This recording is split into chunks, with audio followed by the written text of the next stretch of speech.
예수님이 십자가에 달리시기 전 마지막 일주일을 예루살렘 성에서 보내시고 계십니다. 수많은 사람들이 예수님에게 질문을 했고, 또 예수님은 어떤 과부가 드리는 헌금을 보면서 진짜 신앙인의 모습이 무엇인지를 또 그렇게 알려주시기도 했습니다. 그리고 오늘 말씀은 앞에 있는 말씀과 포함해서 마지막 때에 어떠한 일들이 일어날 것인지를 우리에게 보여주고 있는 말씀이었습니다. 앞에 29절을 보시기를 바랍니다. 29절을 보면 이에 비유로 이르시되 무화과 나무와 모든 나무를 보라. 싹이 나면 너희가 보고 여름이 가까운 줄을 자연히 아나니 이와 같이 너희가 이런 날이 나는 것을 보거든 하나님의 나라가 가까운 줄 알라 그랬습니다. 여기서 이런 날, 이런 일이라고 하는 것은 7절부터 28절까지의 내용입니다. 우리가 잘 알고 있는 내용들, 마지막 시대에 일어날 그런 내용들이 여기에 있는데, 이러한 일들이 일어나면 마지막 때가, 예수님이 오실 때가 가까이 왔다라고 하는 그러한 말씀입니다. 자, 이런 예수님이 재림하실 때에 또 이렇게 종말의 시대를 우리가 살고 있는데, 이때 우리가 어떻게 살아야 되는지에 대한 말씀이 오늘 읽은 본문의 말씀들입니다. 자, 우리가 어떻게 살아야 하는가요? 34절 말씀을 다시 한번 읽도록 합니다. 34절입니다. 너희는 스스로 조심하라. 그렇지 않으면 방탕함과 술 취함과 생활의 염려로 마음이 둔하여지고 뜻밖의 그날이 덕과 같이 너희에게 임하리라. 스스로 조심해서 살으라, 그렇게 이야기를 하는데, 그 뒤에 보면 마음이 둔하여진다라고 이야기를 하고 있습니다. 마음이 둔해지는데, 둔하여지는 것, 그렇게 되면 안 된다고 말씀하시면서 조심하고 살으라, 그렇게 이야기를 하고 있는 겁니다. 마음이 둔하여진다. 여러분들 지금 어떠세요? 마음이 둔하세요? 좀 마음이 이렇게 살아있는 것 같으세요? 마음이 둔해진다. 오늘 성경에 보면 어떻게 하면 마음이 둔해지는지 그 원인들을 이야기하고 있습니다. 이 종말의 때를 살고 있는데 수많은 징조가 있는데, 이 마지막 때 조심해서 살아야 되는데 우리 마음이 둔해지면 안 되는데, 마음이 둔해지는 이유를 몇 가지 이야기하고 있습니다. 그 첫 번째가 방탕이라고 그렇게 쓰여져 있습니다. 방탕. 이것은 원래 원어적인 의미로 보면 술로 인하여 오는 쾌락, 방탕. 일본말로 그런 이야기 있죠. 도라쿠 잔마이. 그런 이야기를 뜻하는 겁니다. 그러니까 키마마노 또 와가마마. 하여튼 자기 마음대로 사는 것. 그런데 술을 먹으면서 술 기운을 가지고 자기 마음대로 이 세상에서 사는 것, 그것을 방탕이라고 하는데, 이런 방탕한 생활이 우리의 마음을 둔하게 한다, 그렇게 이야기를 하고 있는 겁니다. 자기 마음대로 살면 둔하여진다. 예수님이 가까이 오실 때가 되었는데 세상에 일어나는 일들을 바라보면서도 마음이 둔해지면 그것을 준비하지 못한다, 그렇게 이야기를 하고 있는 것입니다. 아담과 하와가 에덴 동산에서 어떻게 타락했는가 하면, 하나님의 말씀을 거역했을 때에, 하나님의 말씀을 떠났을 때에 그가 타락을 하게 된 거죠. 하나님의 말씀이 나 안에 없으면 내가 바로 타락을 하게 되는 거고, 내 마음대로 살게 되는 그러한 이야기입니다. 아무쪼록 이렇게 방탕을 하게 되면 마음이 점점 둔하여진다고 오늘 성경은 이야기하고 있습니다. 그 다음에 나오는 단어가 술 취함입니다. 일본말 성경을 보면 후카자케 또 가이테아리마스, 후카자케, 술 취한데 도를 넘어서서 술을 먹는 것. 헬라어 그리스어로 메데라고 하는데, 이것은 독주, 아주 중독 상태를 이야기합니다. 한 잔 마시는 게 아니라 술로 인하여 중독된 상태. 오늘날 이 말씀을 예수님이 주신다고 하면 단순히 술 중독만 이야기하지 않고 마약 중독이든지 또 포르노 중독 같은 이야기를 아마 예수님이 하실 것입니다. 내 마음대로 살다가 그 방탕한 생활이 중독, 즉 술 중독, 마약 중독, 포르노 중독 같은 것으로 나타난다고 하는 것이죠. 이러한 것들이 없으면 내가 삶을 살기가 힘들어지죠. 그러나 이런 중독이 들어오면, 술통에 빠지게 되면 어떻게 된다고 하는 거예요? 마약 중독에 빠지고 포르노 중독에 빠지면 내 마음이 둔하여진다라고 하는 그러한 이야기입니다.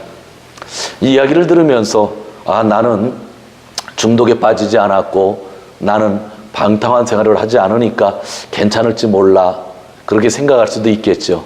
예수님이 또 한 가지를 지적하고 있습니다. 뭐라고 하냐면 생활의 염려로 마음이 둔하여졌다고 합니다. 생활의 염려. 세상살이의 걱정과 염려가 많아지면 우리의 마음이 둔하여지는 것입니다. 우리가 누가복음 8장을 통해서 씨 뿌리는 자의 비유를 들었습니다. 씨가 뿌려졌는데 길가에 뿌려지고 돌밭에 뿌려지고 가시덤불 속에 뿌려지고 좋은 땅에 뿌려졌다고 합니다. 그런데 그때 예수님이 비유를 해서 가실 때에 가시덤불을 뭐라고 말씀하셨냐면 세상에 대한 염려와 근심이라고 그렇게 말씀해 주셨습니다. 그러니까 내 마음이 세상의 염려로, 세상살의 염려로 가시덤불 같은 마음이 있게 되면 내 마음이 둔하여진다, 그렇게 이야기하고 있는 것입니다. 왜 우리가 그렇게 걱정을 하며 살고 있는지, 죄에 대한 형벌이 예수님을 통해서 사라졌다고 하면 그것 하나만으로도 충분하게 감사할 수 있는데, 그럼에도 불구하고 우리는 염려와 걱정을 하고 있는 것 같습니다. 쾌락과 방탕, 술통과 마약, 포르노에 빠진 중독자들, 생활의 걱정으로 인한 가시덤불 같은 마음을 가진 사람은 마음이 둔하게 된다고 이야기하고 있습니다. 일본말로 니부꾼 나루, 한국말로 둔하여진다고 하는데, 사실 그리스어의 원어적인 표현을 보면 짓누르다라는 뜻입니다. 그래서 세번역 성경에는 짓누르다라고 그렇게 새롭게 번역을 해놨습니다. 이러한 것들이 나에게 있게 되면 내 마음을 어떻게 된다는 거예요? 그냥 짓누르게 된다고 하는 그런 이야기입니다. 방탕한 생활을 하게 되면, 중독에 빠지게 되면, 세상살의 염려로 걱정을 하다가 보면 내 마음이 짓눌린다라고 하는 그런 이야기를 하고 있죠.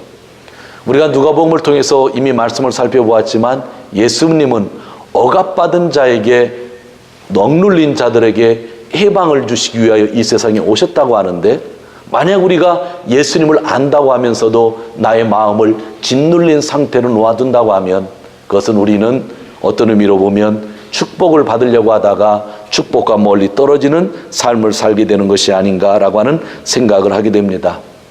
왜 내 마음이 둔해지고 짓누르면 안 되나요? 그것은 지금 우리가 종말의 시대에 살고 있기 때문입니다. 내 마음이 짓눌려져서 둔하여지면 이 시대가 어떤 시대인지도 알지 못하고 그냥 지나가 버리게 된다고 하는 것이죠. 그러면 우리에게 어떤 일이 일어나는가요? 오늘 성경은 이렇게 쓰여져 있습니다. 34절 중반 이후에 뜻밖의 그날이 덕과 같이 너에게 임하리라. 내 마음이 억눌려져서 내 마음이 둔하여졌을 때에 무슨 일이 일어나면 바로 뜻밖의 덕과 같이 우리에게 임하는 것이 있다고 하는 것. 일본말로는 뜻밖이라고 해서 사모나이토라고 하면서 너희가 그렇게 살고 있게 되면 예수님이 오게 될 때에 그것이 축복이 아니라 덕과 같이 임하게 된다고 하는, 올무에 빠지게 된다고 하는 그러한 이야기입니다. 그렇습니다. 저희가 잘 알고 있죠. 내 마음이 둔해지면 말씀도 들어오지 않고 시대를 읽을 수도 없고 교회 생활을 하면서도 뭐가 중요한지 중요하지 않은지를 깨닫지 못한다고 하는 그런 이야기입니다. 갑자기 종말이 덕과 같이 닥친다고 하는 것, 그것보다 불행한 일이 어디 있겠습니까? 지금의 때로 분간하지 못하면 우리는 영원히 죽는 것이고, 오늘 찬양대가 너무나 귀한 찬양을 해주었는데 그러한 찬양이 우리와 상관없는 사람이 되어질 수도 있다고 하는 그러한 이야기입니다. 혹시 이렇게 생각하시는 분은 있지 아니합니까? 예수님이 이러한 말씀들, 종말에 대한 설교를 하시고 2000년 전이 지났는데 2000년이 지났음에도 불구하고 아무 일도 없었으니까 나는 괜찮아.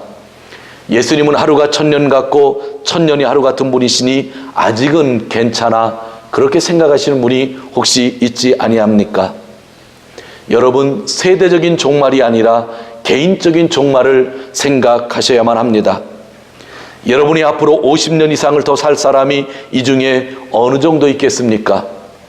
죄송하지만 50년을 더 살 사람은 아마 반 이상도 안 될 것입니다. 여러분의 마지막 시간이 10년밖에 남지 않은 분들도 있을 것입니다. 마음이 둔해지면 나의 남은 시간을 깨닫지 못하는 것입니다. 하나님의 시간은 영원히 남아있지만 이 교회는 세상 끝날까지 존재하지만 나의 남은 시간은 그리 많지 않다고 하는 사실들을 우리는 잘 깨달아야 된다고 하는 그러한 이야기입니다. 이것을 깨닫지 못하면 나의 마음이 둔해져서 나에게 닥치는 종말을 이해할 수 없게 된다고 하는 이야기입니다.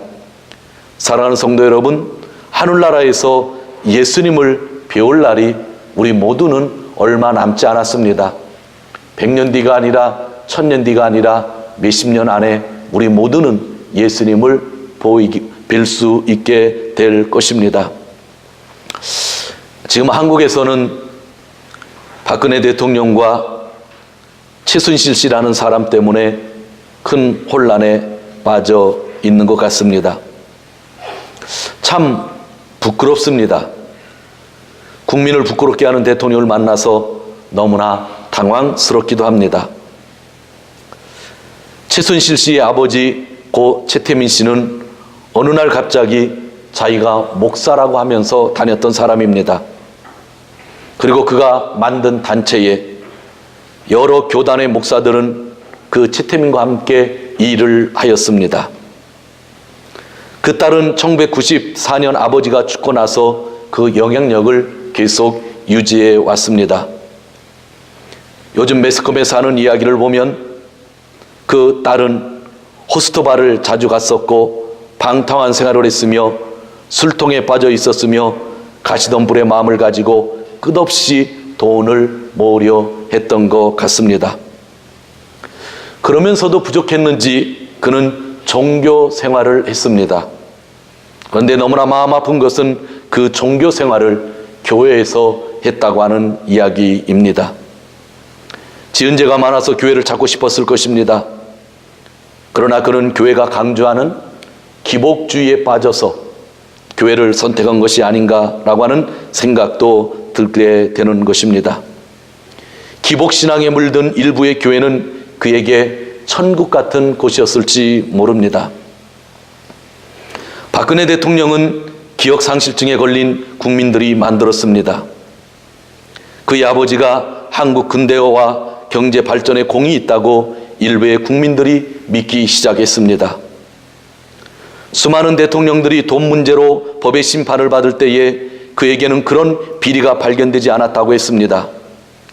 감추어둔 통장도 보이지 않았습니다.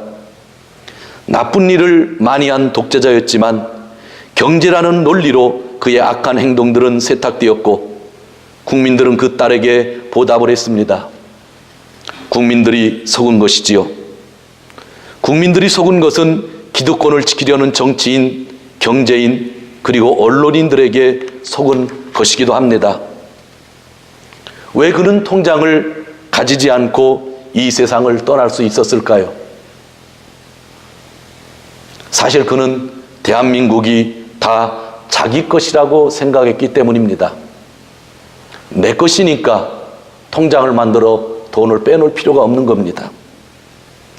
내 것이니까 유신헌법을 만들어 백성들의 항쟁을 무력으로 진압하고 나라의 장래를 이야기하는 자리에서 당시 가장 인기 있는 가수와 배우를 마음대로 부를 수 있었던 것입니다. 그분의 딸 박근혜 대통령도 대한민국은 아버지가 만든 나라라고 생각했기에 그동안 있을 수 없는 상식을 넘어서는 행동을 할 수 있었던 것입니다. 오늘 성경을 보면 마음이 둔해지면 갑자기 종말이 덕과 같이 닥쳐도 알지 못한다고 예수님이 말씀하셨습니다. 박근혜 대통령과 최순실 씨는 지금 갑자기 덫에 걸리게 되었습니다. 그 덫이 가까이 올 동안에 전혀 알지 못했습니다. 그들은 정말 후회하게 될 것입니다. 그러나 답답한 것은 오늘날 교회에도 박근혜 대통령 같은 사람이 많이 있다고 하는 것입니다. 대표적인 것이 아버지를 이어 큰 교회를 운영하는 자들이 아닐까요? 거기에는 2세 목사가 있고 거기에는 또 2세 장로가 있습니다. 지난 10수년 동안 이 문제 때문에 한국교회가 이 세상에서 얼마나 많은 비판을 받아왔습니까? 그런데 아직도 자기 아들과 사위에게 교회를 물려주는 목회자, 자기 가족에게 교회의 영향권을 물려주는 장로들이 얼마나 많이 있습니까? 그 2세들은 지금도 그 교회를 아버지의 것이라고 생각하고 있습니다. 참 슬픈 현실입니다. 그런 교회를 다녔던 사람이 최순실 씨였고 그런 신념을 가지고 우상숭배하던 자가 박근혜 대통령이었습니다. 사랑하는 성도 여러분, 재앙의 덫이 우리를 덮치지 않게 하기 위하여 나는 어떻게 살아야 합니까? 오늘 이러한 것들은 설교하는 나나 여러분이나 모두 다 박 대통령과 같은 최순실 씨와 같은 또 그 어떤 장로와 같은 모습으로 우리가 언제가 변할 수도 있다고 하는 겁니다. 내 마음이 둔하게 되면, 방탕한 생활을 하게 되면, 무엇인가 중독에 빠지게 된다고 하면, 세상살의 염려 근심으로 살게 된다고 하면 그런 덫에 우리가 바로 빠지게 될 수도 있다고 하는 사실들을 우리는 느끼면서 비판으로 끝나는 설교가 아니라 우리도 그렇게 갈 수 있다고 하는 사실들을 느끼면서 그러한 길을 가지 않기 위하여 오늘 우리에게 필요한 것이 무엇인지를 깨달아야 된다고 하는 겁니다. 예수님은 그 답을 우리에게 주고 있는 것입니다. 36절 말씀 같이 읽도록 하겠습니다. 36절입니다. 이러므로 너희는 장차올 모든 일을 능히 피하고 인자 앞에 서도록 항상 기도하며 깨어 있어라. 지금 우리에게 필요한 것, 내 마음이 짓눌리지 않기 위하여 우리에게 필요한 것은 예수님 말씀하십니다. 기도라고 말씀하셨습니다. 기도할 때에 골방만을 이야기하는 사람들이 있다고 합니다. 골방에서 기도하고 사회 속에서 지금 현실을 고발할 수 있는 그러한 부분들은 잘 하지 않는 자가 있다고 합니다. 하나님은 정의를 외치도록 아모스 선지자를 세상에 보내셨다고 하는 거 꼭 기억하면서 골방에서도 기도하지만 현실에 나아가서도 정의를 외칠 수 있는 것이 크리스천이라고 하는 것, 성경은 그렇게 우리에게 분명히 말하고 있습니다. 그런데 오늘 우리를 놓고 이야기하는 겁니다. 이제 세상 사람들의 이야기를 하고자 하는 것이 아닙니다. 이런 사람들이 되지 않기 위하여 말세의 때에 덕과 같이 나에게 재앙이 오는 것을 방지하기 위하여 나에게 필요한 것이 뭐냐는 거예요. 바로 깨어서 기도하는 거라고 예수님이 말씀해주고 있는 것입니다. 사랑하는 성도 여러분, 지금 기도 생활을 하고 계십니까? 내가 지금 기도 생활을 등한히 여기고 있다고 한다면 우리도 앞에 언급한 사람들과 같은 전철을 밟을 가능성이 있다고 하는 것, 저를 포함해서 우리 모두에게 가능성이 있는 나약한 인간이라고 하는 사실들 우리는 반드시 기억해야 됩니다. 7절에서 28절을 보면 정말 엄청난 일들이 일어나고 있습니다.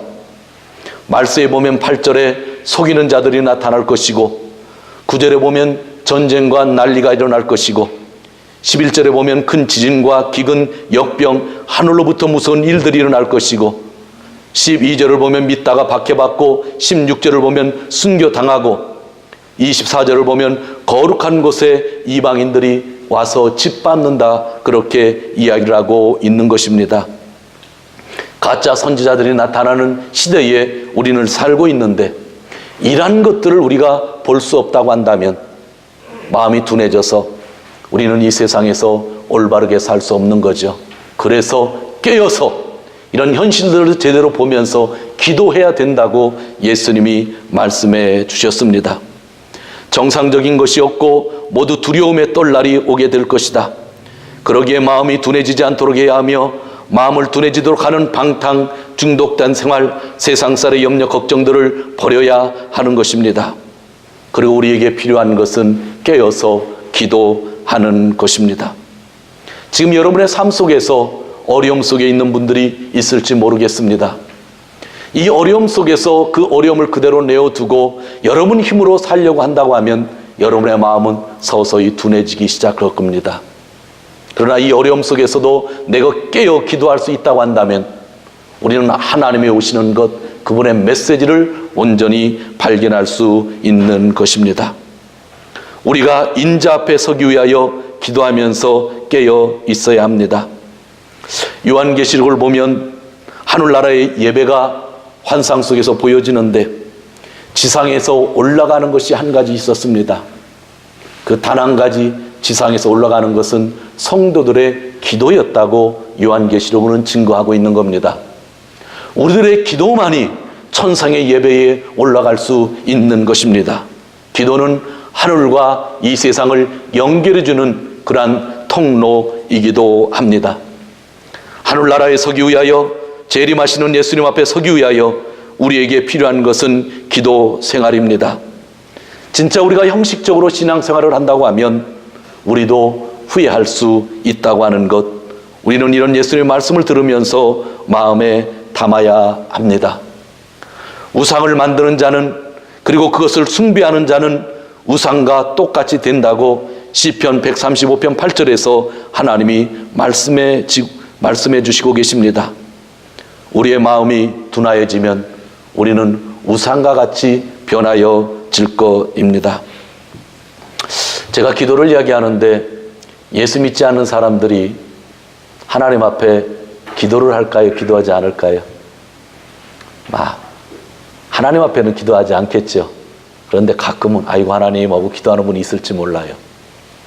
예수 안 믿는 사람, 예수님에게 선택받지 않은 그 사람도 기도하지 않을 때 그 얼굴이 어떨까? 그냥 그렇죠, 똑같죠. 그런데요, 예수 믿는 사람이 기도하지 않으면 어떻게 되는지 아세요? 예수 안 믿는 사람 얼굴보다 더 험악하게 됩니다. 괴물이 돼갑니다. 저는요, 목회자들이 어려울 때 기도하지 않아서 괴물이 돼가는 얼굴들 참 많이 봤어요. 믿지 않는 사람들은요, 원래 그 얼굴 가지고 있지만 믿는 사람들은요, 예수님 잘 믿었기 때문에 좋은 얼굴 하고 있다가 기도하지 않으면 완전히 반대 얼굴이 된다고 하는 것. 저는 목회하면서 그 얼굴들을 몇 번 봤는데 얼마나 마음 아픈지 몰라요. 성도 여러분, 여러분 지금 너무나 좋은 얼굴들 하고 있습니다. 더 좋은 얼굴들이 되었으면 좋겠어요. 이 세상을 분별할 수 있는 지혜는 기도함으로 나온다고 하는 그런 이야기입니다. 37절 같이 읽도록 하겠습니다. 37절입니다. 예수께서 낮이면 성전에서 가르치시고 밤이면 나가 산에서 쉬시니. 기도하라 하신 예수님이 지금 어디 가셨어요? 감람원에 가셨어요. 올리브산이라고 그러죠. 예수님이 밤에는 올리브산이라는 곳에서 지내셨는데 예루살렘에 오시면 그곳에서 예수님은 무엇을 하셨나 하면 기도하셨습니다. 제자들에게 깨어 기도하라고 말씀하신 것도 이 올리브산이었죠. 예수님은 십자가에 달리기 전 그곳에서 기도하셨고 같이 있는 제자들에게도 같이 기도하시자고 말씀하셨습니다. 낮에는 성전에서 말씀을 가르치시고 밤에는 올리브산에서 기도하셨다. 오늘 성경은 우리에게 분명히 말씀합니다. 말씀과 기도의 삶을 예수님이 사셨다는 것입니다. 우리는 예수님을 닮고 싶어 하고 있습니다. 그리고 교회는 예수님의 몸입니다. 그런데 우리는 예수님의 모습과는 다른 삶에 관심을 가질 때가 있지 아니합니까? 교회는 내 재능을 펼치는 곳이 아닙니다.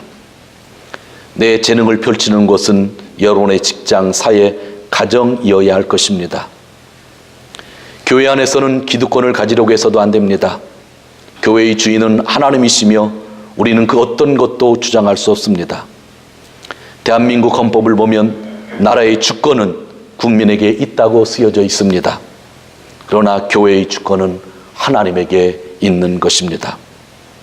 세상에 권위 있는 자들에게 이 세상 질서를 위하여 순종해야 될 때가 있다고 말씀하시는 거 우리가 들었습니다. 또 그러하기에 위정자들을 위하여 기도하라고 성경은 분명 우리에게 이야기하고 있습니다. 그런데 우리에게 문제가 되는 것은 교회가 그 위정자들의 권위를 함께 누리려고 한다는 것입니다. 그래서 그 권위자가 우상 숭배자라 할지라도 그것을 인정하고 그 우상 숭배자들이 누리는 것을 함께 누리려고 하다가 교회가 타락을 하는 것입니다. 교회는 나의 필요를 채워주는 것이 아닙니다. 예수님이 나의 필요를 채워주셨기에 그것을 확인하고 감사하며 세상에 나아가 주님이 원하는 사람들에게 나아가 그들의 필요를 채워주는 것이 교회입니다. 그것을 가능케 하기 위하여 말씀을 배우고 그것을 가능케 하기 위하여 우리가 기도 생활을 하는 것입니다. 사랑하는 성도 여러분, 지금 여기 계신 하나님이 말씀하시는 것은 무엇일까요? 그것은 주가 재림하실 때까지 깨어 기도하고 말씀 붙잡고 살으라는 그러한 말씀입니다. 세월이 흘러가면 지나가고 없어지는 것에 관심을 가지지 말라는 겁니다. 역사도 끊어지고 인간의 전통도 사라지는 것입니다. 그래서 오늘 33절에 분명 예수님이 말씀하셨습니다. 하늘과 땅은 없어질지라도 내 말은 절대로 없어지지 않을 것이다.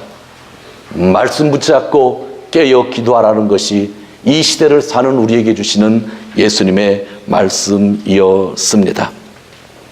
지금 도쿄 기독교회에 가장 필요한 것은 무엇입니까? 바로 깨어 기도하는 것이고 영원하신 말씀을 가지는 것입니다. 저도 이 두 가지에 집중하는 것입니다. 초대교회에 부흥이 있었을 때에 먹는 것 가지고 사람들이 다투게 되었습니다. 차별이 있었다고 좀 시끄러웠을 때에 사도들이 한 말이 있습니다. 나는 앞으로 말씀과 기도에만 전념하겠다고 했던 것은 무엇일까요? 그 일을 교회에 가르치는 것이 가장 중요하다고 생각했고 그러한 삶을 살았던 것입니다. 다음 주 14일부터 일주 후지만 감사절기가 시작됩니다. 11월 20일 단순히 모여서 추수감사절이기 때문에 감사헌금 드림으로써 감사절기가 끝난다 생각하지 마시고 일주일 동안 새벽에 기도하는 시간들이 있습니다. 저는 함께 기도하기를 원합니다. 여러분에게 진심으로 부탁을 드리는 겁니다. 함께 모여 기도하며 함께 말씀 배우며 감사절을 맞이하고 그날 하나님께 감사 예배를 드리고 싶은 것입니다. 그래서 집회를 가지며 강사 목사님을 모셔서 또한 3번의 집회 말씀을 드리려고 하는 것입니다. 사랑하는 성도 여러분, 오늘 우리가 이 세상에 나아가 촛불을 드려야 될 때는 촛불을 드려야 된다고 생각합니다. 처음으로 저는 정치에 대해서 별로 관심은 없었지만 나도 촛불 좀 들고 싶다 한 것은 제가 태어나서 처음 있는 생각입니다. 그렇지만 그것이 나쁘다고 생각하지도 않고 한국에 있었으면 들었을지도 모르겠습니다.